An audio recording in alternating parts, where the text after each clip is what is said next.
complicated, insensitive. Colorado Springs, it's time for Drive Time Sports. Self-aggrandizing, superfluous nonsense. He's basically irresistible to people for the same reason he can pretty much only work at a carnival. He has nothing to prove or disprove about himself or to himself. He has no shame. Here's your host, Ryan Kaufman. Hello there. Welcome into a Friday edition of the show, and a happy Valentine's Day to you and yours. Appreciate you tuning in, whether it's on your radio, online at extrasports1300.com, or if it's on the new Extra Sports 1300 app that you can download for free, use for free, sponsored by Diversus Health, mental health, and well-being for all. A veritable cornucopia of sports topics await you, and I'd love to get your thoughts on them on this Friday. You can call or text into the show at 719-247-1313. Got trying to move the story of the day as far as the Switchbacks are concerned with the announcement from the USL that they are creating a league to rival MLS and how the Switchbacks fit in, all of that. Some clarity as far as what being a first-tier league means in the United States and whether the Switchbacks adhere to those demands. Dave Toller is going to drop by at the bottom of the hour. Big series this weekend for Air Force hockey on a couple of different fronts. One, they only have 2 weekends left, and a chance at a bye in the first round of the Atlantic Hockey Tournament is slipping away from them. And, oh, by the way, they happen to play their biggest rival in Army. Broncos get their man to be their new special teams coordinator. We'll talk about that. I do want to talk about the Broncos, but in a different way. And I will do it in a way that many of you come to know and love me to do it. I will talk about the Broncos through the lens of the Kansas City Chiefs. A report has come out that the Kansas City Chiefs are giving Travis Kelce till March 14th to decide whether he is going to retire or not. And the timing of it makes sense, right? Free agency, all that kind of stuff. He was on his podcast with his brother, was non-committal about it, needed to take some time, which, given that he is arguably the greatest tight end of all time, he deserves the time to figure it out. But we have a deadline.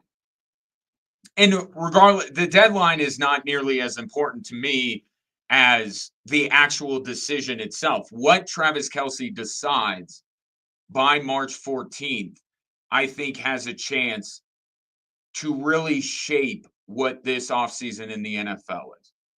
And that includes the Denver Broncos. You think about the last time that Patrick Mahomes lost one of his favorite targets, right? And that was Tyreek Hill. Okay, and what happened? Chiefs took a step back, right? Only one step, and then they took 2 steps forward in the form of 2 Super Bowl championships. But they did have to take a year to figure it all out. And if Travis Kelce, who is more Patrick Mahomes' favorite target than Tyreek Hill ever was, decides to hang it up, you are going to see more than one NFL team amp up their aggressiveness this offseason. Because Kansas City is obviously still, maybe you could put Philadelphia to the victor go the spoils, right? Maybe you want to say Philadelphia is the best organization. But Kansas City, year after year, for the better part of a decade, has been the best run organization, smartest organization in the NFL. Even if Travis Kelce goes away, if it's just him, then I think there will still be and should be still the belief that Kansas City will figure it out and will be formidable. I mean, they're not going to go in the tank next year if they don't have Travis Kelce, but there's reason to assume that things are a little bit more wide open than they have been if Travis Kelce retires, with the idea that Kansas City will use the money that they recoup, maybe change their draft plans, whatever it is, they will compensate and they will be able to recover and keep their dynasty going.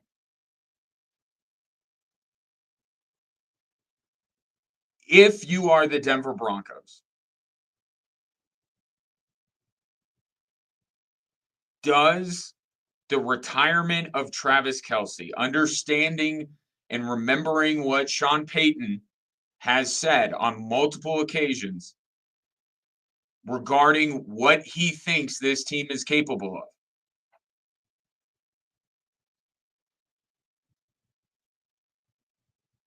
if you're the Denver Broncos, are you one of those teams that if Travis Kelce does indeed retire, maybe you amp up the aggressiveness just a little bit? Right?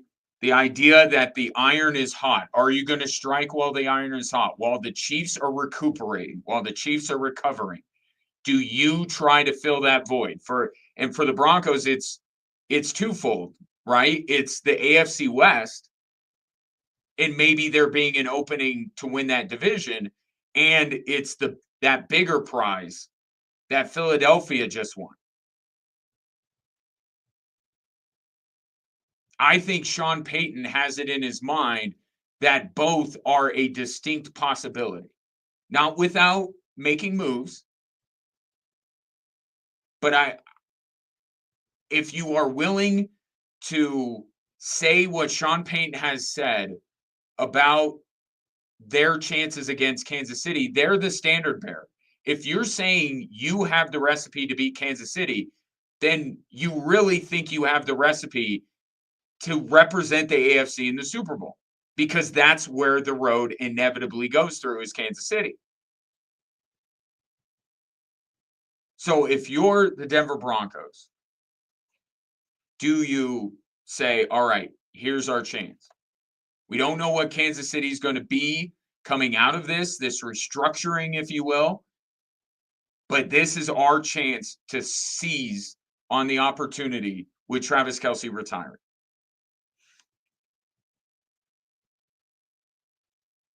I think there is a belief around the Broncos that they should do that. I don't know if it's internal. Part of me says Sean Payton feels like whatever he has in his head about what they are going to try and address. And we know the Joker is obviously the number one thing, but everything else that Sean Payton wants to address, I think he feels like that alone will be enough to knock off Kansas City with or without Travis Kelce. So I think people who root for the Broncos, people that cover the Broncos, will have the natural inclination to go, whoa, the King's off of his throne. Get whatever you need, whatever artillery you need to take the vacated throne. I think Sean Payton already thinks that he can do that, whether Travis Kelce walks away or not. So I don't believe that necessarily the Denver Broncos will alter their offseason plans based on whether Travis Kelce retires. But I'm telling you, there will be multiple NFL teams that will see what happens with Kelce and adjust accordingly. There will be. But as far as the Broncos are concerned, maybe Travis Kelce is not that catalyst. But I think this offseason becomes very interesting because the Denver Broncos have, for the first time in a decade, or close to it, done things the quote unquote right way, right? Drafted, developed, changed the culture, got a quarterback that they believe in, all this kind of stuff. They're building it the right way. But building it the right way takes time. I am curious to how impatient Sean Payton gets. Because what he's done for the Broncos has been great. But what he's trying to get out of this second stint in the NFL, maybe he's not on the same timeline, right? This deliberate slow build. I'm curious to see how much Sean Payton wants to follow it. I think it's the best way to go. I think what's best for the Broncos organization is to continue to slowly build. Don't reach in free agency. Don't bring in guys that you fall in love with the talent, but not the fit. Be very discerning in who you go after. I don't think they should go after Deebo Samuel. I think that they should continue to pour into Marvin Mims.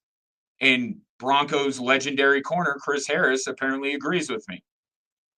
Just saw him tweet out the other day. He doesn't understand why they'd want Deebo Samuel if they have Marvin Mims.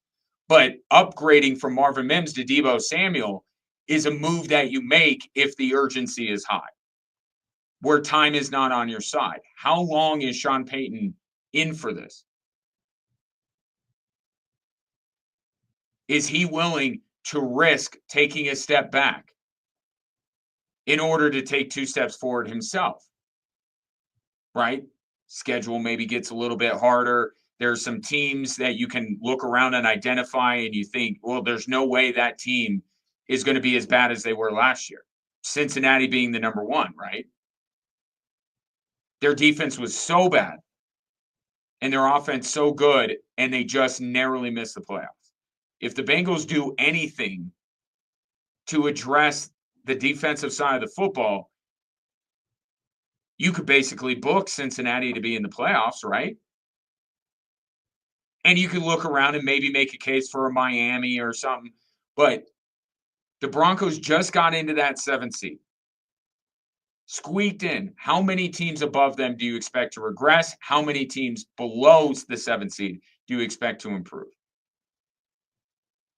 I don't know if Sean Payton is going to be okay with the Broncos battling again for the 7th spot and maybe not getting it. Even if that would actually be the more prudent path for the Denver Broncos to ensure longer-term success. Remember what he did in New Orleans. He left that team in complete cap hell to try and chase that 2nd Super Bowl. And it has set that franchise back a decade. Is there a point here in this Broncos arc where Sean Payton gets a little impatient, wants to extend out maybe more financially than he should, and risk? Essentially, is he going to want to skip steps, right? The Denver Nuggets, the way they built their championship team is the standard around here, right? Not skipping steps, being very deliberate, waiting patiently. Does this playoff appearance make Sean Payton more impatient, or does it give him the belief that, you know what, if we still follow the course and we still draft, develop, pour into our young players, we'll eventually get to where we need to go? And I'll give you a move that to me would signal that Sean Payton is at a level of urgency that maybe the Denver is not necessarily the level of urgency the Broncos organization as a whole should have. T. Higgins. Okay, a lot of questions around T. Higgins, I think. Playing opposite Jamar Chase, you get a lot of really good looks, get a lot of one-on-ones against the Riley Mosses of the world.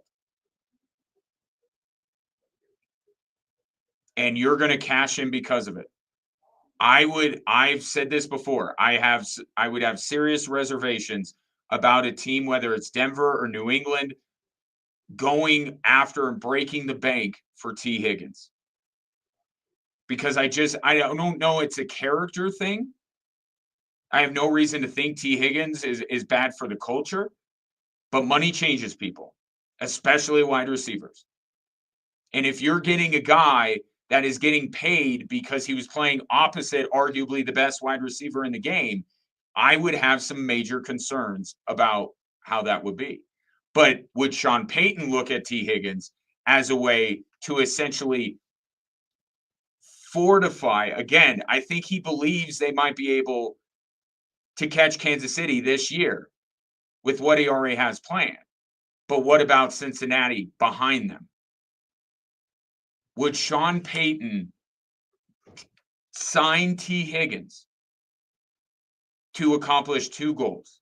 One, improve the weapons that Bo Nix has to throw to, which we all agree they need to address that in some form or fashion, but also to keep him from staying with Cincinnati.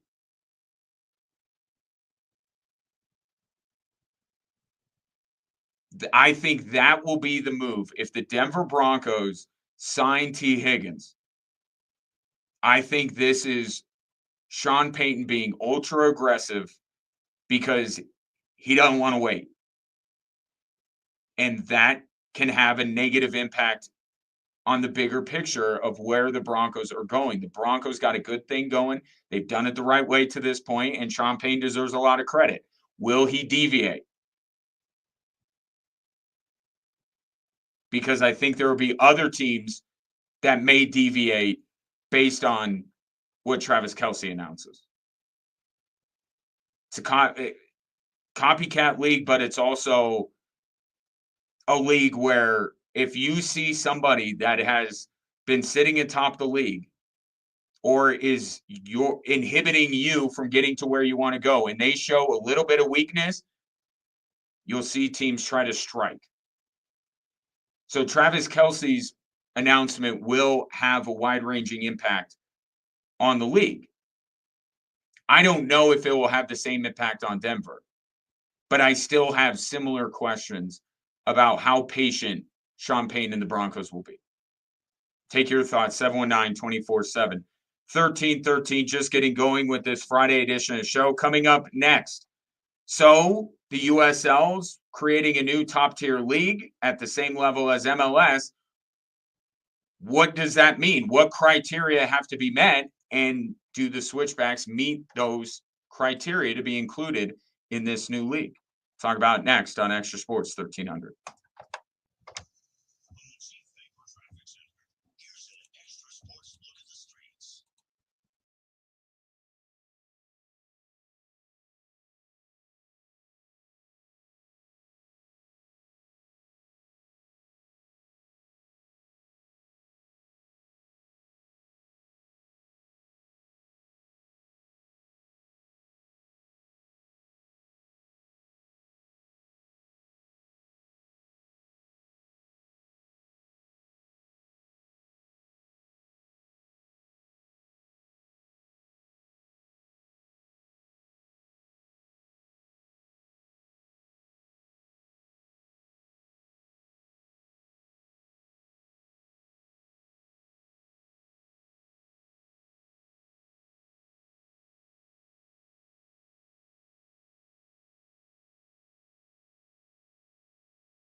USA Extra Sports 1300.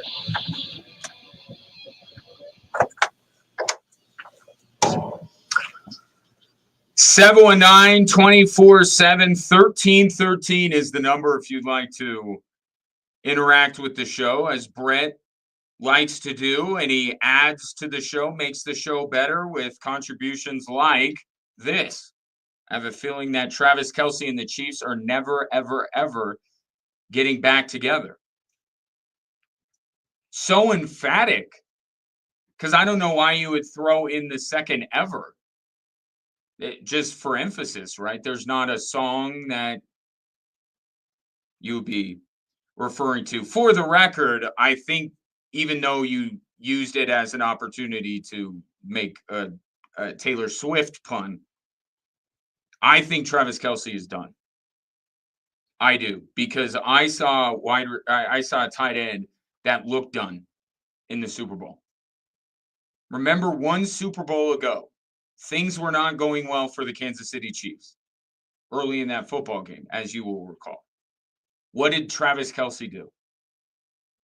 I'm not saying it's the best thing, but he got really mad.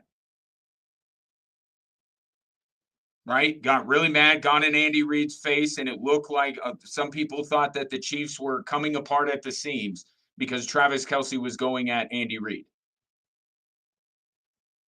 But there is something more dangerous than anger. It is apathy. The way Travis Kelce responded to the early struggles 2 years ago in the Super Bowl was showing emotion. It was showing that he cared. And I'm not saying he doesn't care whether the Chiefs win, but can you muster the emotion required, the give a care required? It looked like a guy, and there are clips circulating on social media about him kind of standing around and watching Patrick Mahomes.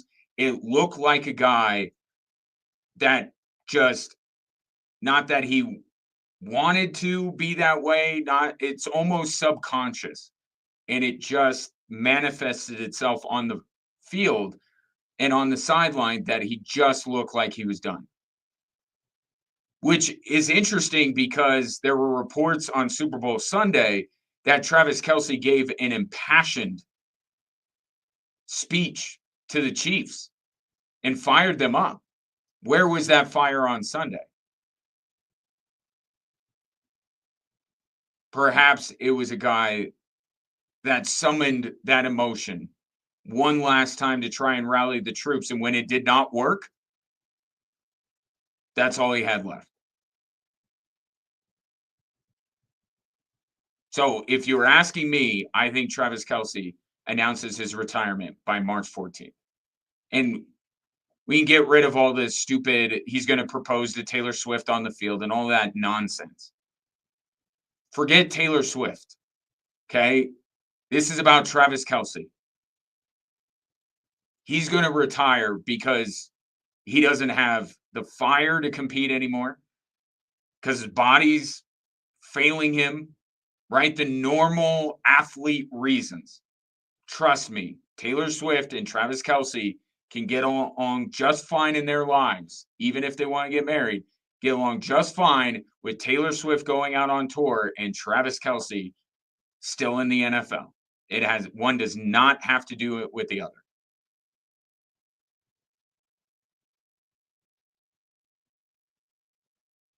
But if you ask me, it looked like Travis Kelce was done. We'll see if a few weeks away from it all recharges his batteries. But that announcement, one way or another, I think does send ripple effects across the league. Because if Travis Kelce retires, then the throne in the AFC is open. See how that goes. Got some time. Yesterday, the news of the day from a hyper-local standpoint was that the USL, the league that the Switchbacks are a part of announced that they are creating a first division that will be placed above the league, the tier, if you will, that the Switchbacks play at, and will rival MLS. And John Morrissey, who, if you are big time Switchbacks fan or big time fan of the USL, you know that name well. He does a great job of breaking down tactics, film from USL games. I'll give him all the credit because he's the one. I read his Substack piece yesterday and got clued in on some of this stuff. I also found that The Athletic put out something about this and specifically named the Colorado Springs Switchbacks as a likely club to be placed in this initial top division. So there are a few things here that you have to do in order to be recognized as a top tier league like MLS. And this is laid out by John Morrissey on his Substack. You got to have 12 teams when you launch, 14 of them by year 3. Okay? 75% of the clubs have to be located in a metro area with a population of over 1 million people. The capacity of each club stadium must exceed 15,000 seats. And then you have to actively operate in at least 3 time zones. I think check 1 and 4 are pretty easy. I think that they wouldn't be announcing this if they didn't have an idea that they were going to have 12 teams by the time the league launches. And I also think that the way that the league is spread out now, they can easily get into 3 time zones. Eastern, Pacific, check and check. And then you decide, you don't need the Mountain Time Zone, right? You don't have to have the Mountain Time Zone. You can get a team from the Central Time Zone. So would that make the Switchbacks kind of on the outside looking in? I don't think so, but I don't think that's ultimately going to make the difference here. So they can get it, they can get 12 teams and they can get into at least 3 time zones. Okay? Boom, boom. 2 and 3 are interesting as far as the Switchbacks are concerned. Our metro area does not exceed 1 million people. And the stadium, Widener Field, has 8,000 capacity. And the requirement is each club stadium must exceed 15,000. So right now, based on those guidelines from the U.S. Soccer Federation, the Switchbacks would certainly help satisfy 1 and 4, but we don't currently have what it takes at 2 and 3. Don't have the people in our metro area, and we don't have the capacity of the stadium. Now,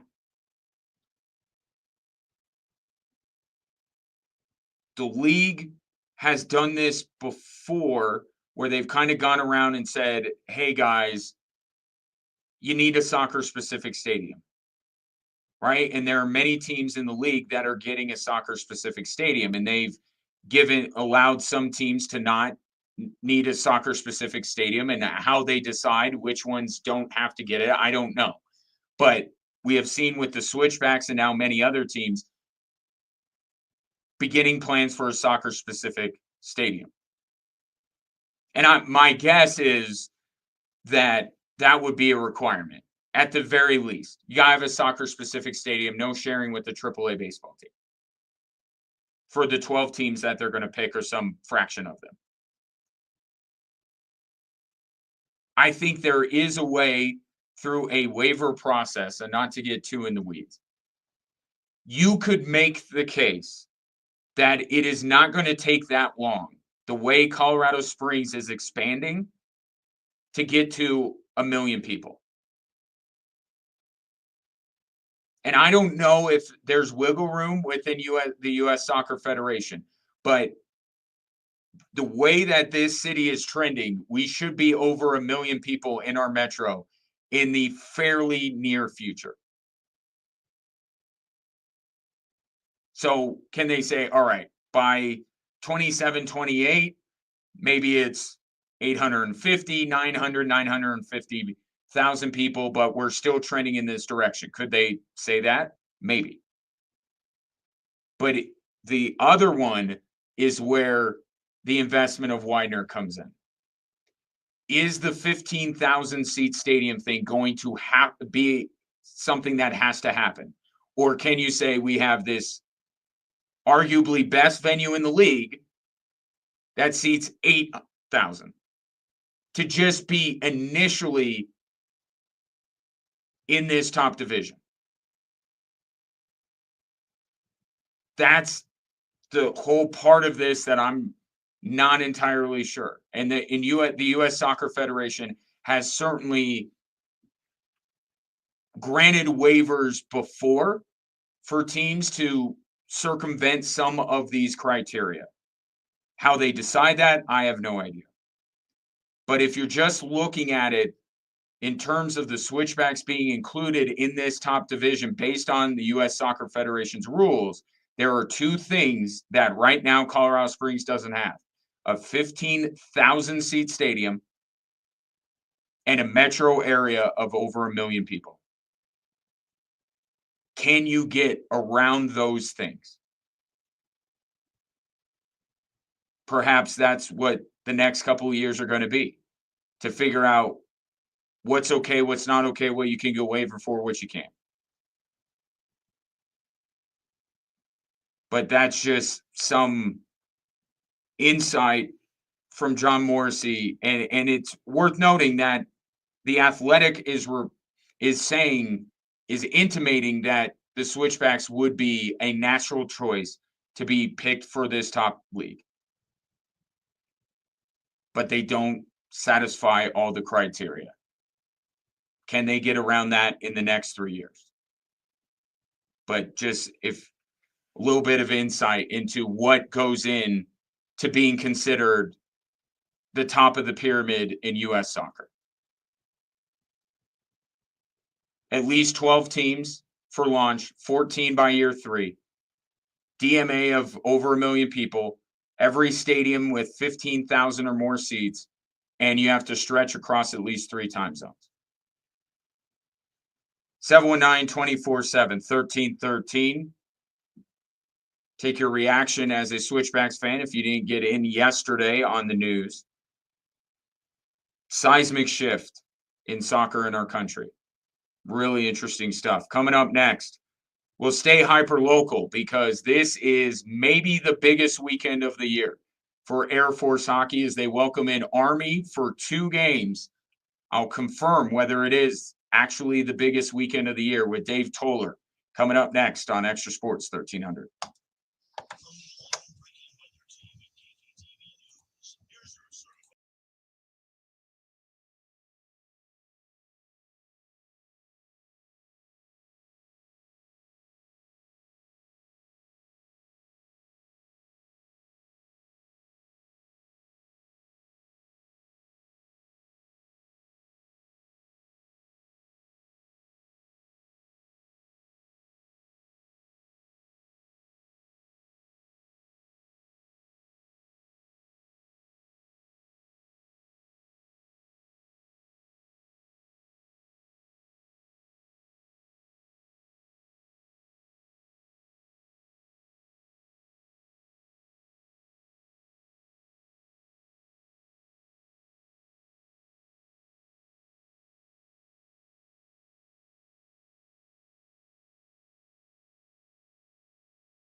you can see to get that title as best dad ever. Outside of dads. You're enjoying the Rich Eisen Show podcast. Follow and listen on your favorite platform. The Rich Eisen Show. Ladies and gentlemen, You can listen to on the Extra Sports 1300. and Mr. Greatest. It's the Extra Sports 1300. Just 2 weeks left in the regular season for Air Force hockey, and the next two nights will be quite large in importance for a lot of different reasons. It's Air Force Army. That's first of all. Joining me now to discuss what else makes it a massive weekend is one half of the outstanding Air Force broadcast team. He is Dave Toller. Tolles, how are you? I'm doing well. I'm geeked for some hockey this evening. I said before the break that this is the biggest weekend of the year for Air Force, and that's an easy thing for me to say, because it's the next one, right? But there's Army and there's playoff significance this weekend, no?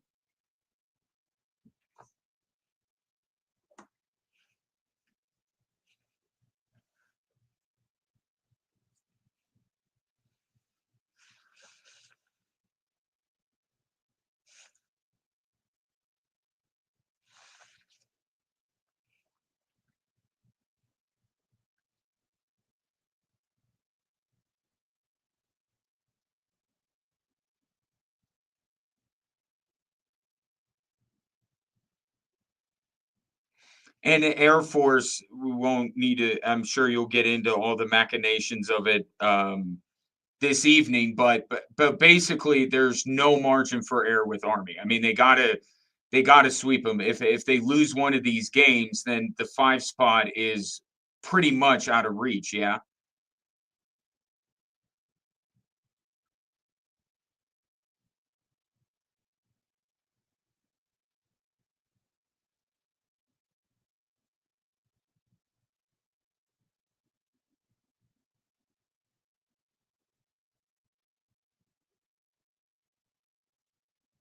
hmm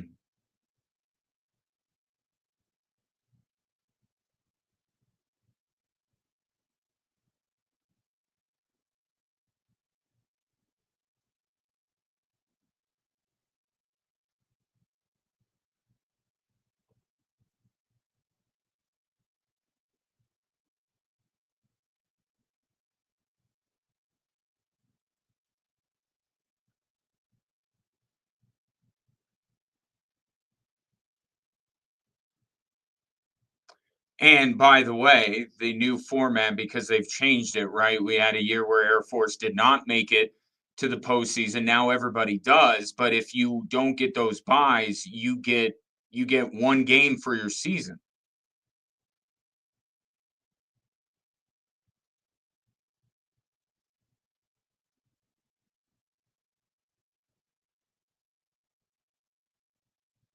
hmm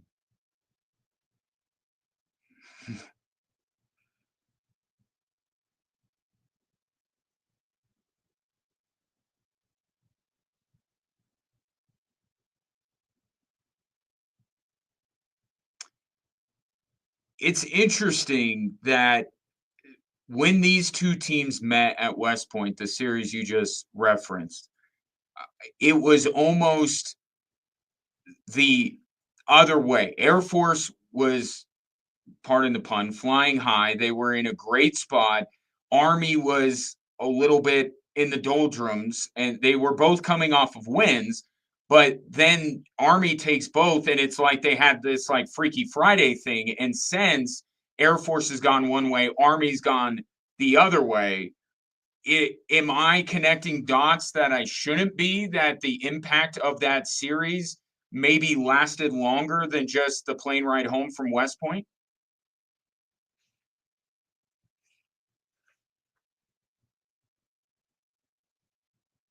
hmm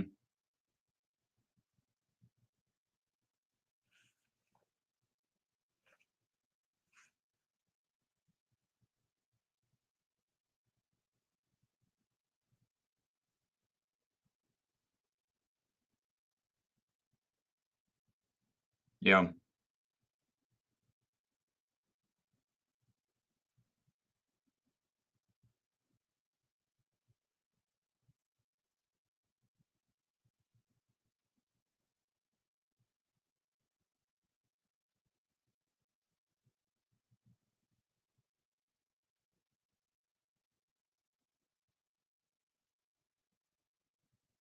Hmm.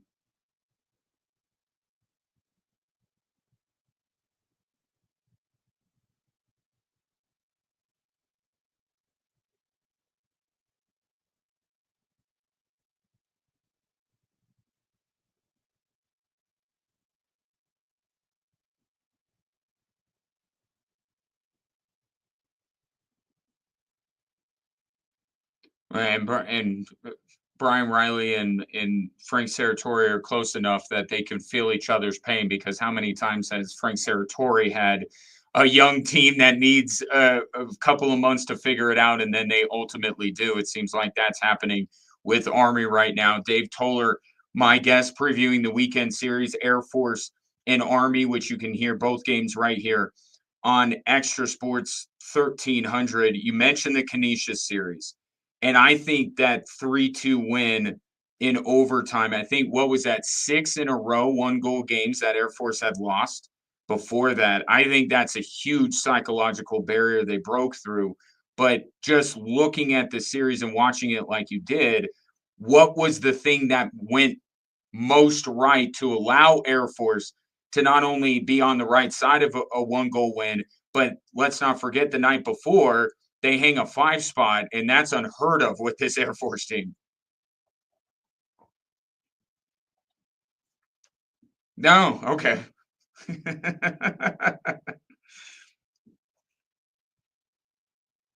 Mhm.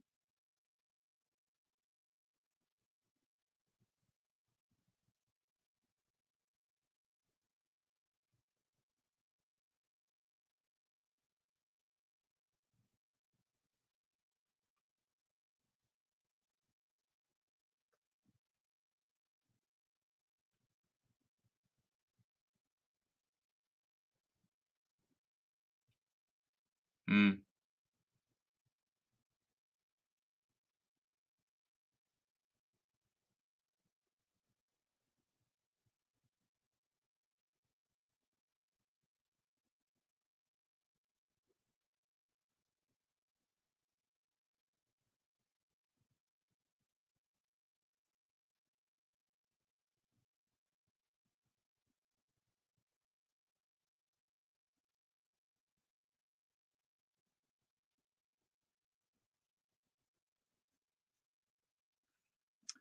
Well, let's hope it continues this weekend against Army, that's for sure.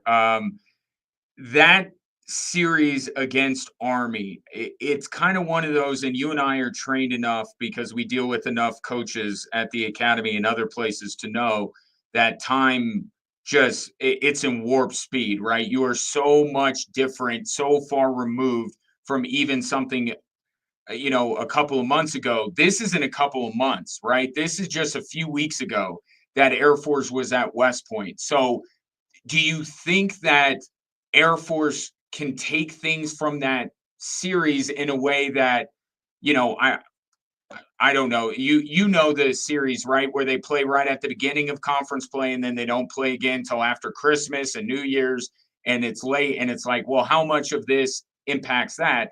I feel like we're still in a sweet spot where some lessons can be learned from Army and applied to have better success this weekend.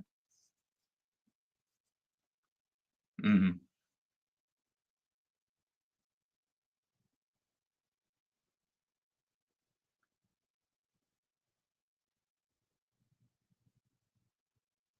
Nothing. Nothing. And then we say, like, but we're broadcasters, like, we need this kind of storyline. Can you at least throw us a bone? And they never do. Yeah. Mhm.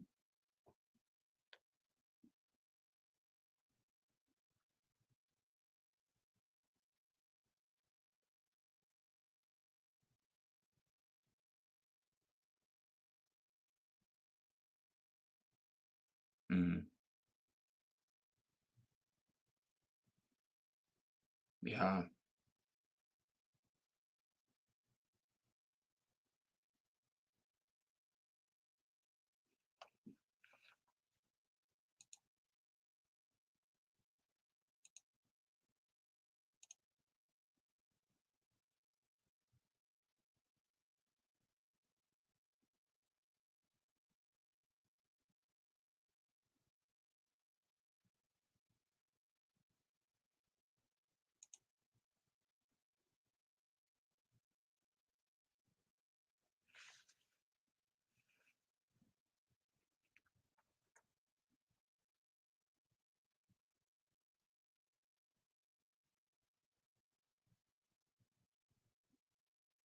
And from an individual standpoint, we certainly have a couple of players that I'm sure. I would like to spotlight them on altitude tonight. I'm sure you and Jay are going to be talking about the matchup, not necessarily going against one another, but it doesn't stop us when we talk about two quarterbacks on the field, right? Max Godowski and Chris Hedden. When it comes to defensemen that do their part offensively, it doesn't get better than these two.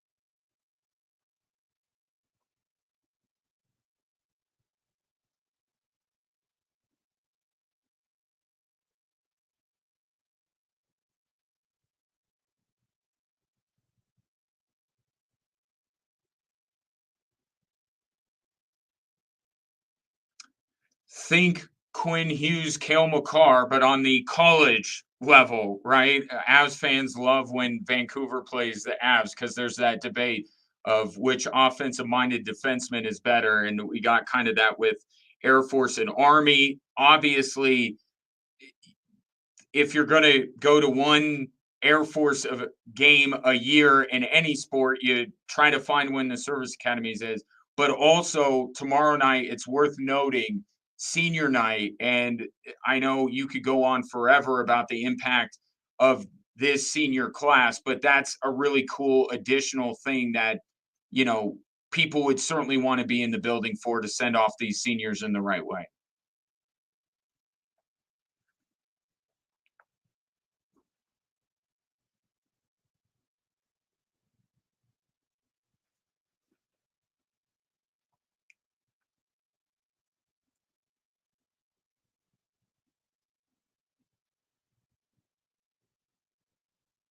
Mm-hmm.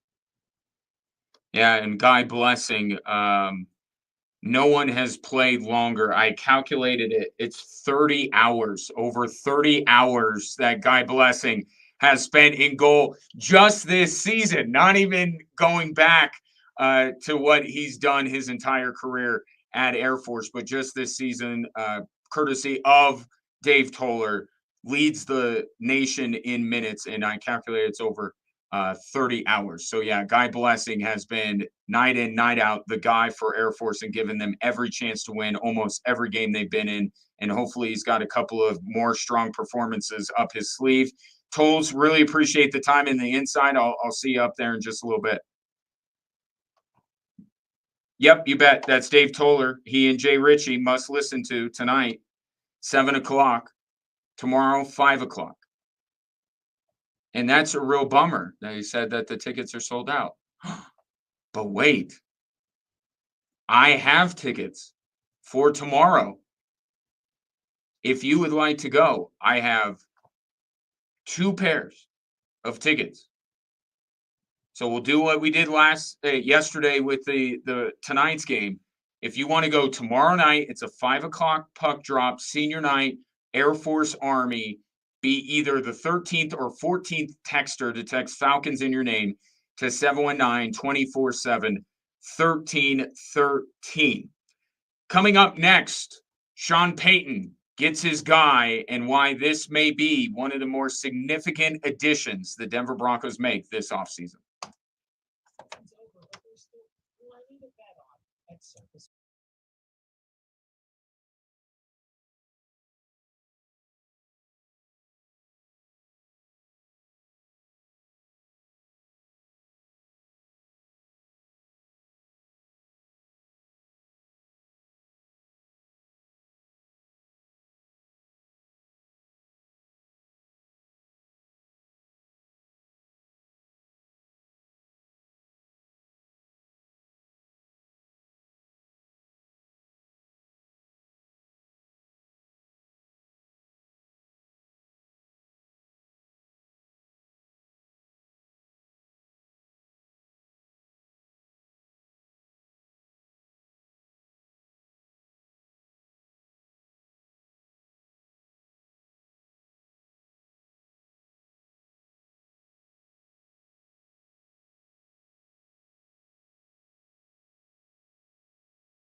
Colorado Springs, Sun Stimulus Radio Station, live from Olympic City, USA.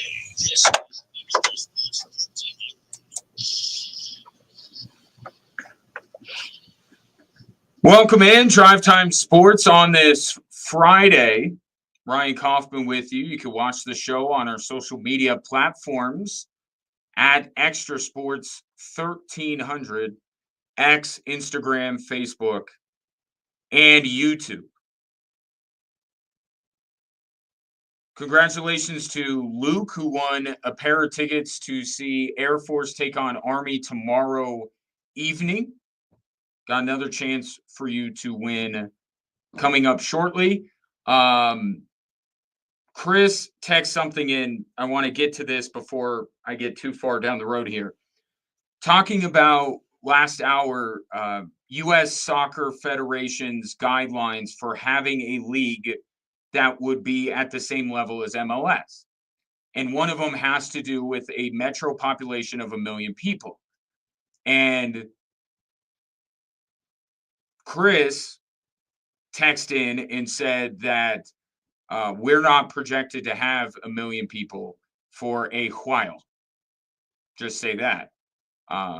First of all, good looking out, Chris, because clearly I have notes. I'm just like, we're growing. I thought we would be up there. I don't know how populations grow, but we are not going to be, by current projections, 1 million plus people in our metro area by the 2027-28 season.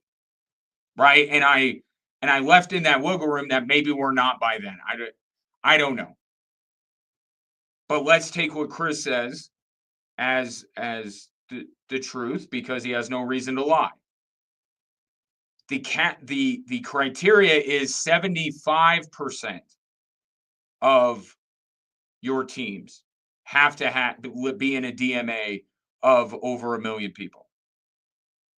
So that's actually that really leaves, as long as they fill up the league with, I'm just throwing out random, Louisville, San Antonio, Vegas, Indianapolis, Pittsburgh, like there are enough major league cities in the USL Championship to get to 75%. So that wouldn't preclude the switchbacks from being included. The way it would is if it's the switchbacks in a bunch of other markets that don't hit that threshold, right? As long as they get 75% of the teams, which has to be at least 12 when the league starts, that are in a market of 1 million or more people, then they don't worry about the fact that the switchbacks aren't. So that's the good news. That would leave one criteria that the switchbacks would not meet, and that has to do with their stadium. Essentially, and that's the difference, right? The population thing is 75% of the teams. 100% of your teams, according to the U.S. Soccer Federation, have to play in stadiums of at least 15,000 people. Widener Field seats 8. So can you get around that? And there's two ways that you get around that. Either you get around it by, the U.S. Soccer Federation saying, it's a soccer specific stadium and it shows the investment, but for the market size, 15,000 seats is not feasible or whatever, you're okay. Right? They could do that. They could grant a waiver and say that you check every other box, or the league checks every other box. We're not going to hold you to, one city in a proper market has a stadium, the proper size for the market, whatever the reasoning is. Do they just let them around no matter what?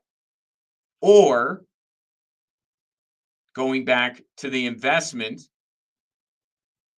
that Ed Reagan and the Widener Group talked about at the press conference where they announced that Widener was taking full control of the team, does that investment mean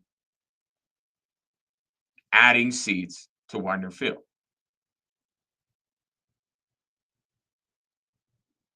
Will that ultimately, because everything else says Switchbacks should be in? Is that the one thing that will hold them out? And if they can get a waiver as they construct more seats,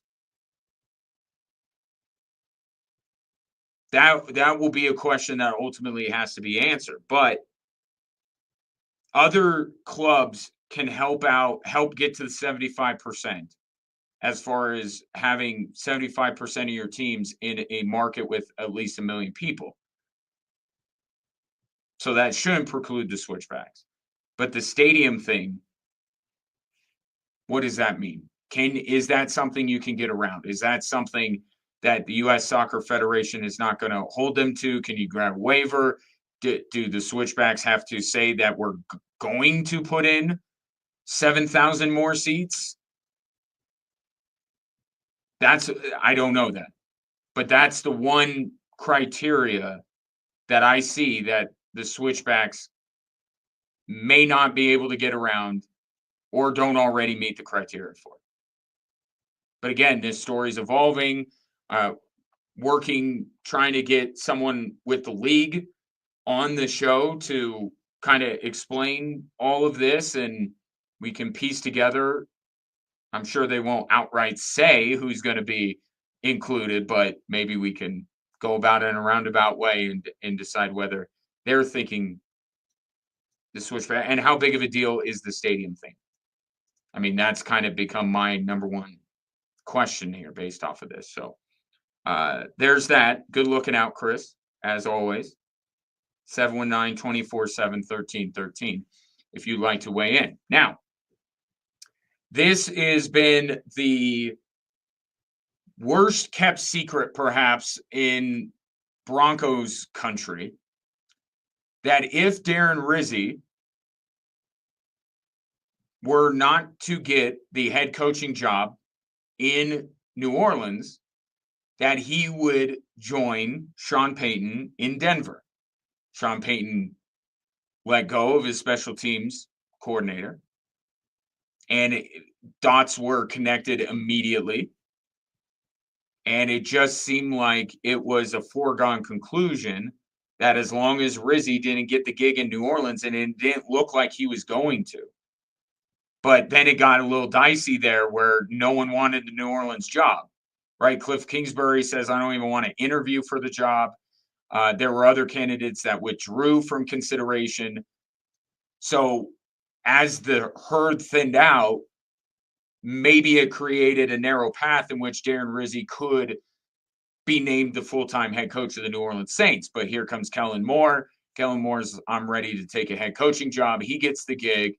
And now it's been reported that Darren Rizzi will become the special teams coordinator of the Denver Broncos. Now, this is significant in a few different ways. And maybe as long as Sean Payton doesn't get too antsy about what his team needs to do to improve, as long as they don't go on a Jacksonville Jaguar-like spending spree and get some guys that on paper make them better but may not fit in quite to what they want to do and kind of wreck the development and the good thing the Broncos have going. Barring that, Darren Rizzi could be one of the most significant additions to the Denver Broncos this offseason. And just at the surface level, we know that Sean Payton, when he has been terraforming the Denver Broncos to his liking, which means bringing in a lot of Saints people, how many times has he missed when it comes to that? I know Lil Jordan Humphrey, drew the ire of many Broncos fans at times. But a lot of the guys with Saints ties that Sean Payton has brought in has helped. And certainly behind the scenes, you could imagine that it helps the culture. And how many times did Adam Troutman or Malcolm Roach talk about knowing, and Will Lutz, knowing what Sean Payton wants, being able to impart that on the team? I think even if the people with Saints ties in the Broncos organization outside of Sean Payton are not significant pieces, they can still help create the culture, let players know, hey, this is what's going to be expected of you. This is the why in all of this. Because to get a team to buy into what a new coach is selling, even one with the resume of Sean Payton, you need those boots on the ground, so to speak. You need those guys in the locker room to have those side conversations to get guys to buy in. So that track record of Saints guys being positive influences on the Denver Broncos would apply to Rizzy. But that's surface. What really matters here is that the New Orleans Saints, when Sean Payton was there and after Sean Payton was there, were routinely one of the best special teams units in the National Football League. Right? When Sean Payton was there, good special teams. He left, Saints kept up. That might be one of the only things that worked in New Orleans over the last few years is their special teams.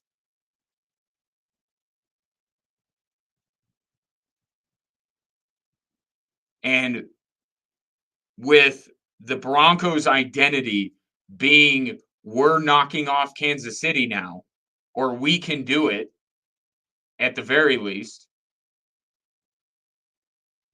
you go back to the Chiefs game that mattered.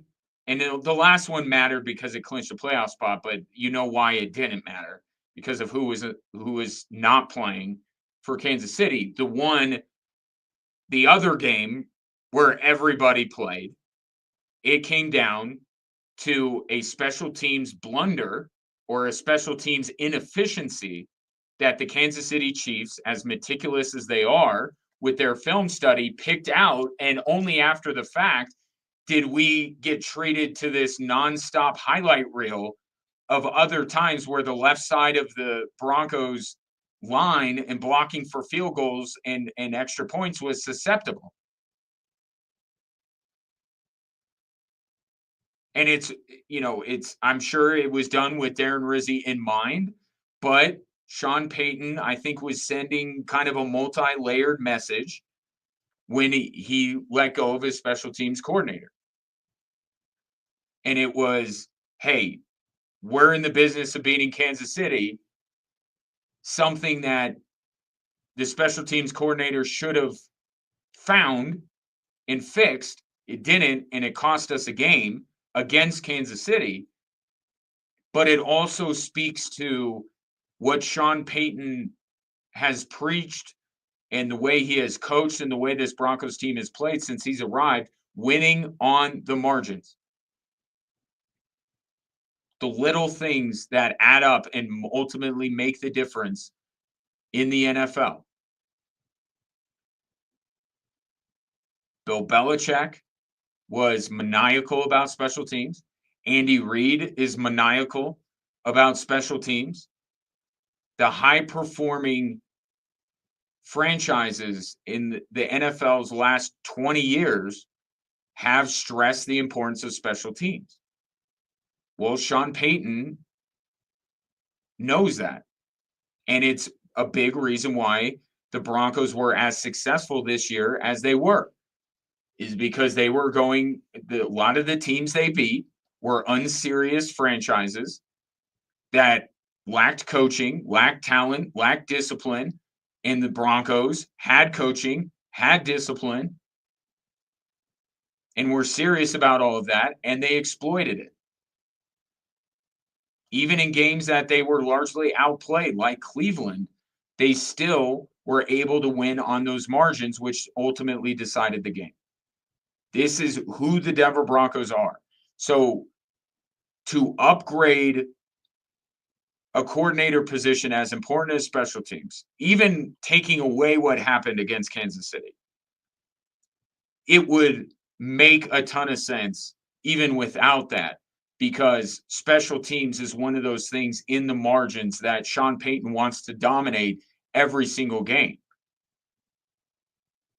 And it just so happens, because we've seen this before, right? We had a Broncos coaching staff that was labeled as a dream team, right? Well, the problem with that dream team was that all of these guys were plucked from all over the place, and it was put together by NFL coaching agents, and they were certainly big names, right? McCoy and Musgrave and Olivo. Remember Brock Olivo? Like, they were supposed to surround Vance Joseph with this dream team of coaches, and one by one, they all got fired. Brock Olivo, I think, earlier than any of them. So that dream team of coaches didn't work because it was a motley crew. It was a mixture. It was put together again by agents, not because Vance Joseph.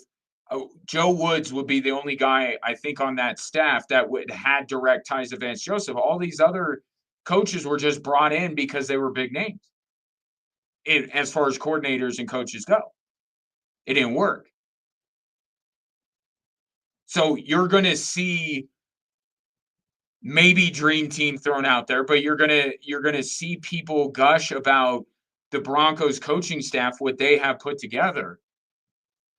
The one thing that can make you more believe in it is, one, that what they did last year, what the majority of them, Vance Joseph and Davis Webb, and did last year, but also you're adding someone in Darren Rizzi that not only has had success in his previous stop, that previous stop just so happened to be with Sean Payton.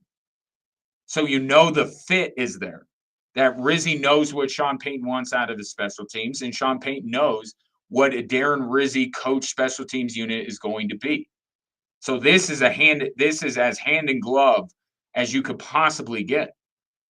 And I think it's something that Sean Payton identified a long time ago that was a possibility, and made sure that he had his special teams coordinator position open in case this all went down in New Orleans and he could get Darren Rizzi. So this is a big get. This speaks exactly to the identity of the Denver Broncos. And it's a Sean Payton guy that's going to help them win more on the margins. 719-24-7-1313. Coming up next, NBA All-Star Weekend is upon us, and only one man can save us from a weekend poorly spent. I'll tell you who next on Extra Sports 1300.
Air Force Hockey hosting Army tonight and tomorrow night. The series has been sold out, but I have one more pair of tickets to tomorrow evening's game. So if you'd like to go, it's a 5 o'clock puck drop at Cadet Ice Arena. Be the 13th texter to text Falcons and your name to 719-247.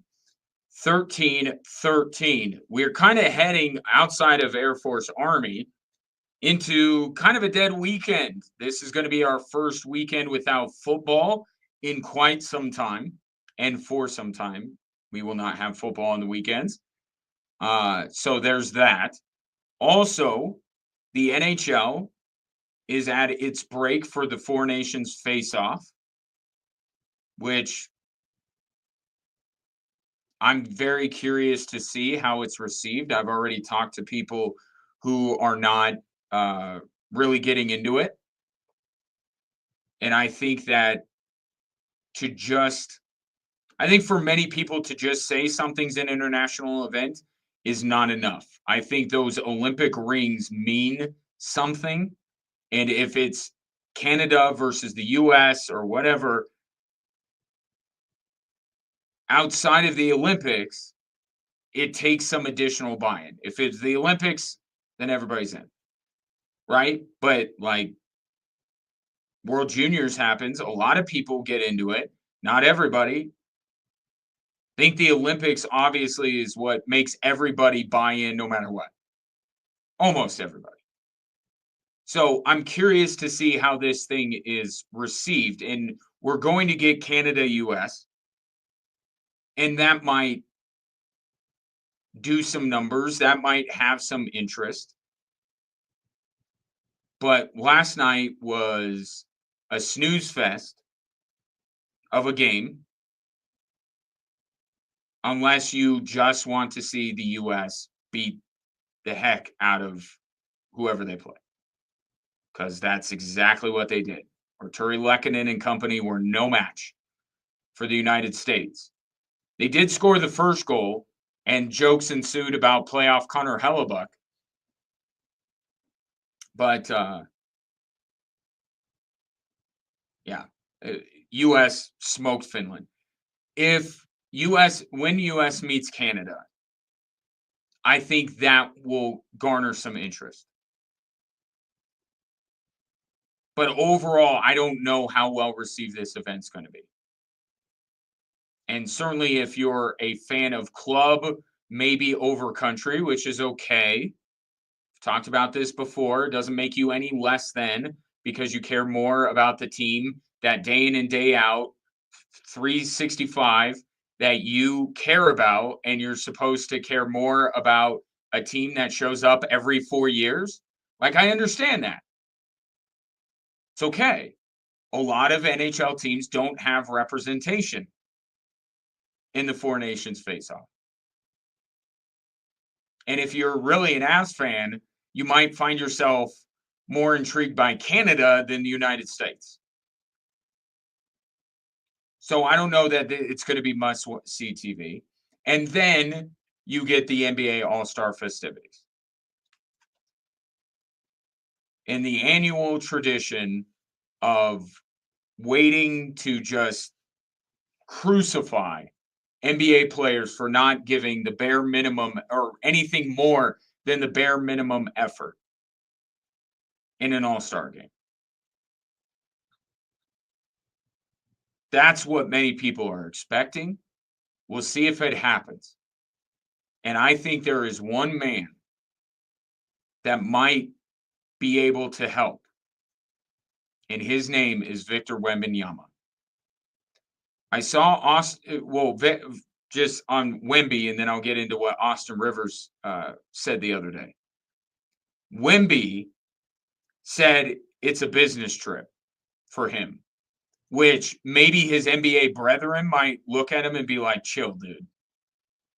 That's not what this is. But Wemby speaks on behalf of the fans. How could you not, if you're a basketball fan, see that quote from Victor Wembanyama and go, yes, It is a business trip. Right? Good on Wemby because he's going to play like it. He's not going to be there to formulate the next NBA super team. He's not going there to be buddy-buddy with everybody. He's going there to make a big impression. Right? He wants to be the face of the NBA for years to come. Once we're post LeBron, post Steph, post KD, he wants to be the face of the league. And I think rightly, he's a smart guy. He's recognizing that what the NBA needs now and what NBA fans are craving and would be willing to be big time fans of anyone who would acknowledge the effort. We want somebody to bring back aspects of the 90s when the NBA was the best it's ever been, with rivalries and defense and 2-point shots and playing every night and all-star games that look like basketball games. If I want to see the Harlem Globetrotters, they come through Colorado Springs every year. And I love the Harlem Globetrotters, and I will go see them every time. But I don't want that out of the All-Star game.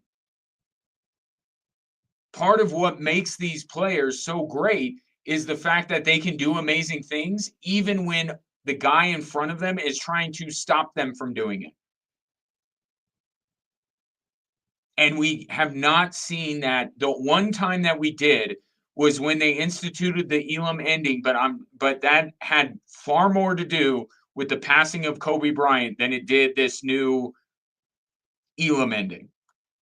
I submit that if that All-Star game was played the normal rules, no Elam ending, in the wake of Kobe Bryant passing away, you would have gotten a great All-Star game.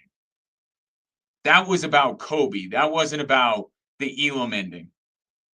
They just happened to coincide together. All of these players continue to talk about Mamba mentality. How about showing it in the All-Star game? Kobe cared about these games. And yet, for 1 year, they really cared. And then it went right back to where it was. And no one is safe from this. Not the older players like Steph and LeBron, and not the person that we hold as almost a deity in Colorado. Nikola Jokic is maybe the worst offender when it comes to a lack of effort and taking it seriously. He hates All-Star Weekend. He feels inconvenienced by it. And the effort on the court shows. And as much as I laud Nikola Jokic for everything he is as a basketball player and what he means to the Denver Nuggets and his mentality and everything, all the right stuff, I've called him the anti-superstar. When it comes to All-Star Weekend, he is very much the superstar that today's NBA is because he could not care less. And it is frustrating as a fan to watch the player representing your team give the minimum amount of effort. But here comes Wemby. And Wemby, if Wemby's playing hard, then a lot of dudes are going to have to play hard. Because no one wants to get clowned and embarrassed by Victor Wembanyama. And if you don't watch Spurs basketball, he does it routinely. If Wemby is going and treating that like a business trip, whenever he's on the court, you better believe the level of play is going to pick up. Because the last thing, and I'm trying to remember the teams off the top of my head, Victor Wembanyama is essentially, it's funny with the Four Nations face-off, there's an international team. Wemby's on the same team as Giannis, who's not playing, and Jokic and Şengün are all on this, completely staged by TNT to split the teams up the way they did. But that just makes Charles Barkley have the best team. Because he has Jokic and Wemby and all these foreign big men. And it's going to be, and I am actually interested to see what kind of lineups are put on the floor. But the novelty of the concept is going to go away very quickly, and I'm going to tune out really fast if the level of effort is the same as it always is. So the guy that could very well become the face of the league has a chance to take a big first step towards that by absolutely embarrassing every one of these stars who half the All-Star game, half rear end the All-Star game. I want Victor Wembanyama, and obviously whoever's on his team, he can't do it. But the LeBron, Steph, old head team, the Anthony Edwards up and coming stars team, I want Victor Wembanyama to embarrass them. He is the people's champion this weekend at the All-Star game.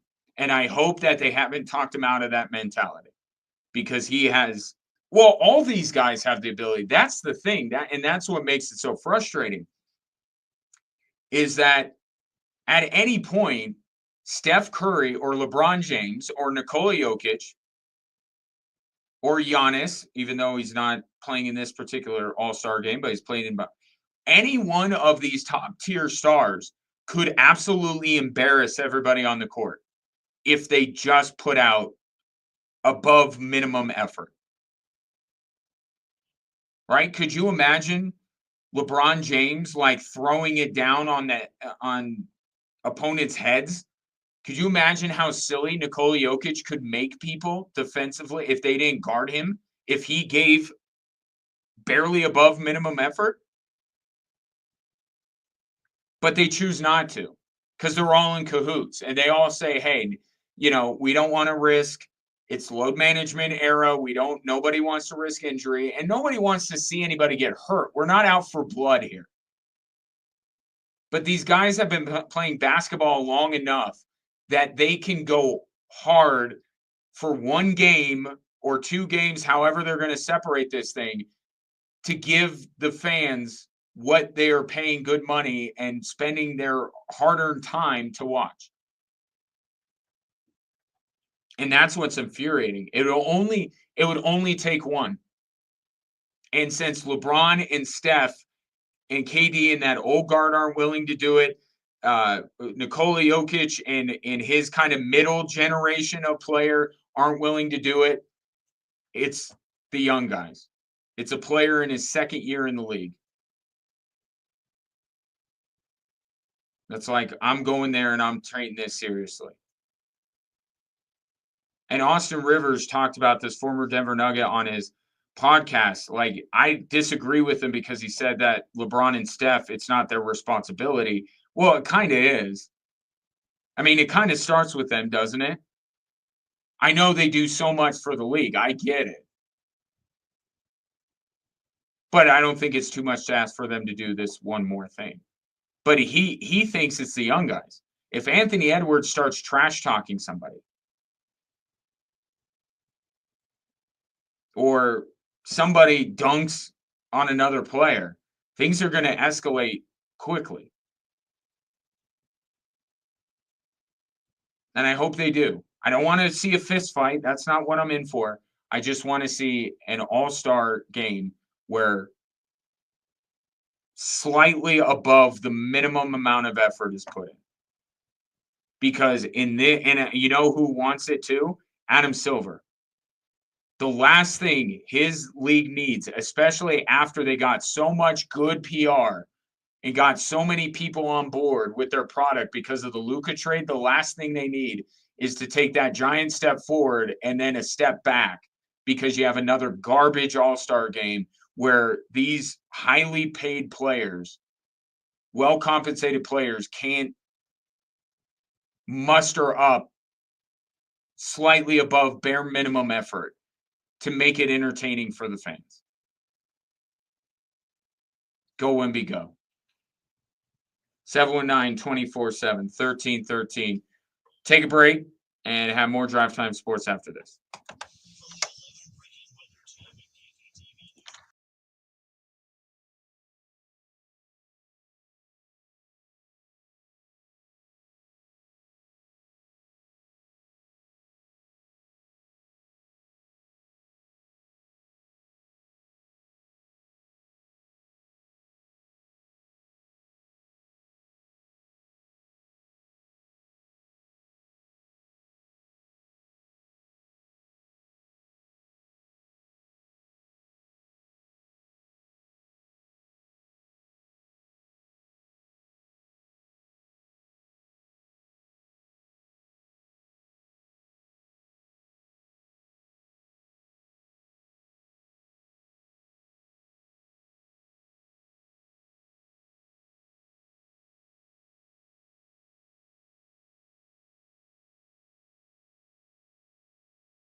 Let's finish up with some of your thoughts. I'm about ready to head up to the Air Force Academy, be calling both of this weekend's Air Force Army games on altitude, if you are so inclined. Speaking of, congratulations to Philip, who won the pair of tickets to see tomorrow night's game live and in person. Talking all-star festivities, both in the NBA and what the NHL is doing instead of their all-star game. From the 719, come on, Kaufman, forget about the all-star game. These overpaid, lazy chumps don't put in any effort in a regular game. Yes, you are correct. And it's what I've been talking about with all this consternation about the NBA and the lack of interest in it. I said the heart of the matter is it's a lack of effort, a perceived lack of effort. And the All-Star game just further highlights it. And the All-Star game, that's easier to pick out, right? The thing that's leading to the appearance of a lack of effort during the regular season is load management, three-point shooting, the being free throw merchants, like all this other stuff that lead to the perception that there's a lack of effort during the regular season, as the texter points out. In the All-Star game, there is no, it's not a perception, it is absolute reality. And I understand why you're like, hey, when the games matter, I don't even get a level of effort that I would expect or I'm accustomed to being a basketball fan for years and years. Why would I tune into the thing that I know the players, and again, number 15 on the Denver Nuggets is one of the biggest perpetrators of this. He rolls his eyes, he groans, he complains, he don't want to go. Even Michael Malone the other night talked about it sarcastically how much Nikola Jokic is looking forward to the All-Star weekend festivities. It's like, that doesn't help. I get it. But maybe there's a glimmer of hope. And if you're not, you're kind of a quasi-basketball fan, fair weather basketball fan. And I'm not trying to disparage anybody. We all have our own interests. If you're not really that into basketball, I understand you're not going to make plans to watch. I will watch because not only am I a big basketball fan, but it's also part of my duty as a talk show host to consume sports and have an opinion on them. And as far as what's going on this weekend, that's one of the things. But if I were in your position, I might not watch either.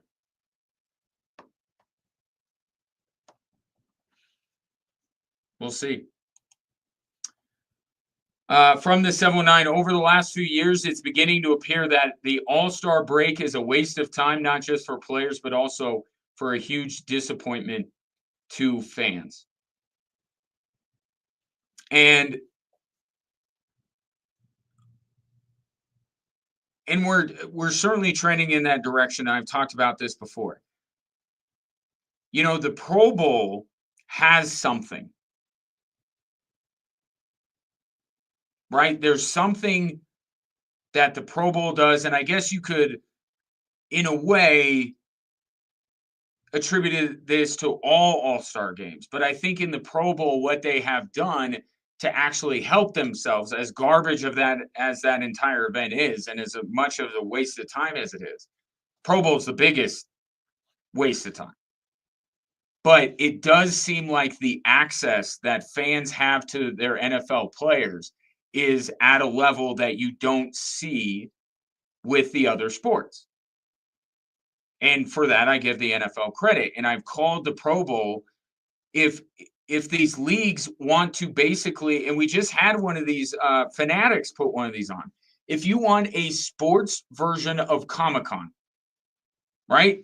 NFL Comic-Con, MLB Comic-Con, NHL Comic-Con, and you just want to financially motivate your athletes to appear somewhere for a couple of days and meet a bunch of the fans and allow fans to get closer to these stars than they ever have before.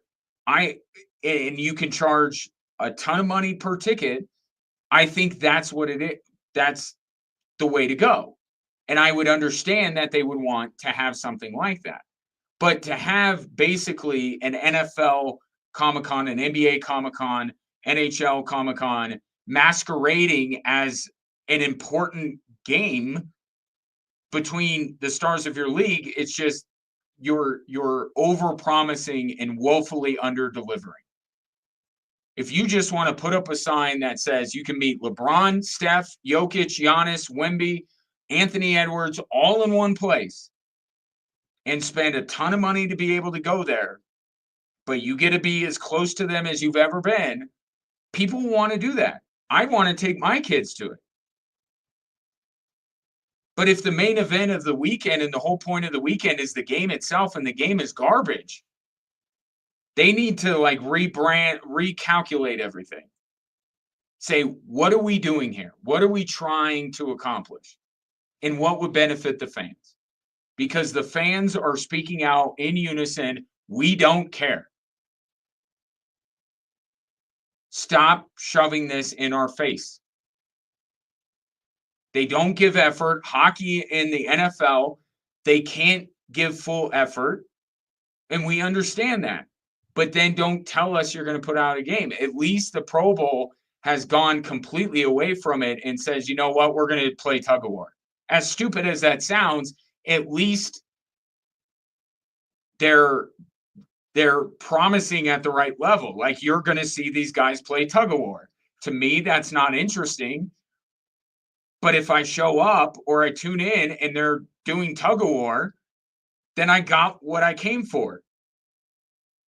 If you're telling me we're going to play a game, an NFL game between all its stars, and I see them playing patty cake out there, I'm going to be upset.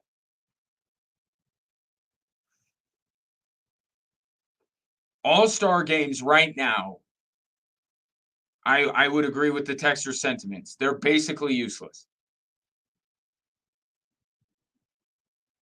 There is just nothing other than spending time.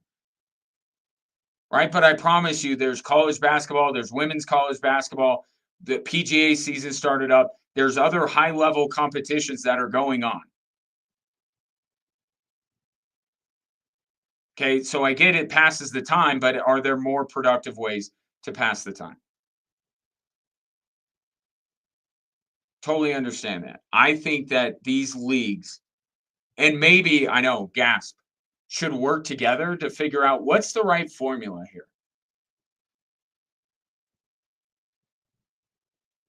What can we do? What can we turn these events to make people care?